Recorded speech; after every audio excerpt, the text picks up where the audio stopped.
আমার জিনের সমস্যা, তারা বলছে আমি এটা সমাধান চাচ্ছি যেন অন্তত সমাজ থেকে জিন জাতীয় কথাগুলো বন্ধ করে দেওয়া হয়। জিন বলতে তো অবশ্যই আছে, আমাদের আল্লাহ কোরআন লিখেছে, অবশ্যই তো জিন ওইখানে লিখে রেখেছে।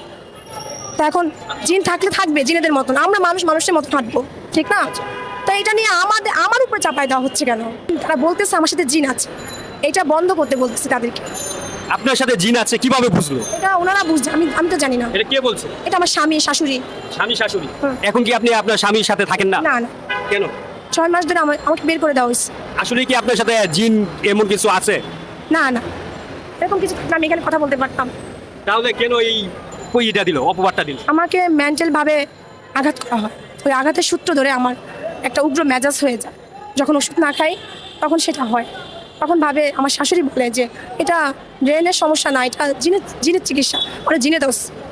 এইটাই আমি মানে বলতে এই যে জিন আছে বলে অপবাদ দিয়ে আপনাকে কি বাসা থেকে বের করে দিয়েছে?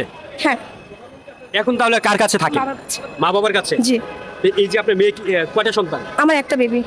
আচ্ছা, একটু মেয়ের কাছে জিজ্ঞেস করি, তোমার আম্মুর কি হয়েছে বলতে পারবা? আমার আম্মু কিছু হয় নাই, হ্যাঁ? সবাই বলে যে আম্মুকে জেনে ধরছে। সবাই বলে আম্মুকে জিনে ধরেছে। তুমি কি কখনো দেখেছো? এরকম কিছু দেখো নাই? তোমার বাবা তোমার আম্মুকে অত্যাচার করে, মারে? আচ্ছা, আমার 6 মাস হয়েছে, 6 মাস? আর 12 বছর ধরে তো আসা যাওয়ার মধ্যেই আছি। এই মারে, এরপর চলে যায়, এই মারে তারপর আবার চলে যায় বাসায়, এর মধ্যেই আছি আর কি। বিয়েটা কিভাবে হয়েছে? বিয়েটা আমাদের লাভ ম্যারেজ ছিল, লাভ করছি, কিন্তু ম্যারেজটা অ্যারেঞ্জ ম্যারেজ করেই হয়েছে। আচ্ছা, তারপরে কতদিন সংসার করলেন? সংসার এখনো আছে, কিন্তু সেপারেট আছে আর কি। সেপারেট আছেন? তো এই যে জিনের অপবাদ দিয়ে আপনাকে ঘর থেকে বের করে দিল, আজকে প্রেস ক্লাবের সামনে কেন আসলেন? আসছি যে জিনের অপবাদ আজকে অনেক দিন ধরেই হচ্ছে আমার সাথে। আপাতত আমাকে আর জিনের অপবাদটা না দেওয়া হয়, আমি একটু সুস্থ সুন্দর মতো জীবন কাটাইতে চাই। যদি তার সংসারে আমাকে নাও নেয় আমি যেতে চাই না, কিন্তু এই অপবাদটা আমার উপরে আর না যেন না দেওয়া হয়।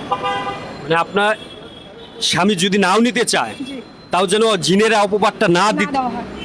এই যে আপনার স্বামী কিংবা শাশুড়ির বিরুদ্ধে কোনো ব্যবস্থা নেননি?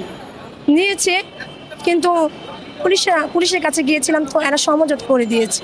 মানে কি সমঝোতাটা করে দিয়েছে?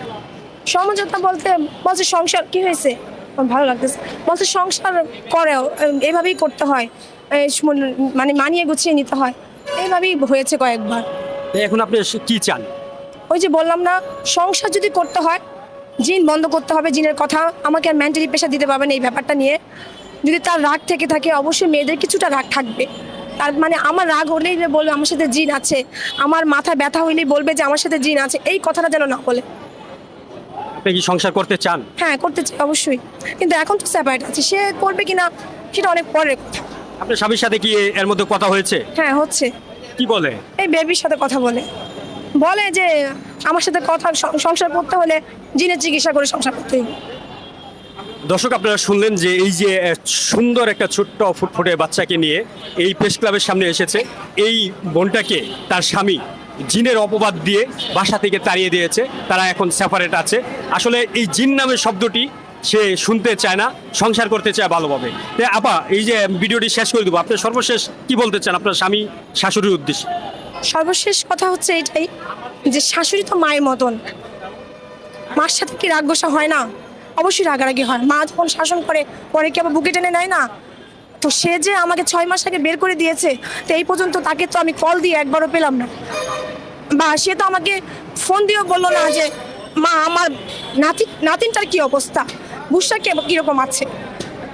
মা হিসাবে তার কাছে আমার একটা অভিযোগ বলবো না, আবদার বলবো যে আজকে সে সন্তান জন্ম দিয়েছে, তার সন্তান তাকে যেভাবে টেক কেয়ার করছে, আল্লাহর কাছে বলি যেন আমার সন্তান একদিন আমাকে এভাবে টেক কেয়ার করে। এইটাই আমার তার কাছে, অন্তত মা স্বামীর কাছে না, মার কাছে চাও, আমার শাশুড়ির কাছে। মানে আপনার শাশুড়ির কাছে চাওয়া। আমরা হচ্ছে সেখানে এই দোয়াটাই আমার জন্য করে, হয়তো তার ঘরে নিবে না, কিন্তু সেখানে এই দোয়াটাই করে যে আমার সন্তান, মানে তার সন্তান তাকে যেভাবে আগলে রেখেছে, আমার সন্তান যেন আমাকে সেভাবে আগলে রাখে, সেই দোয়াটাই করুক না হয়।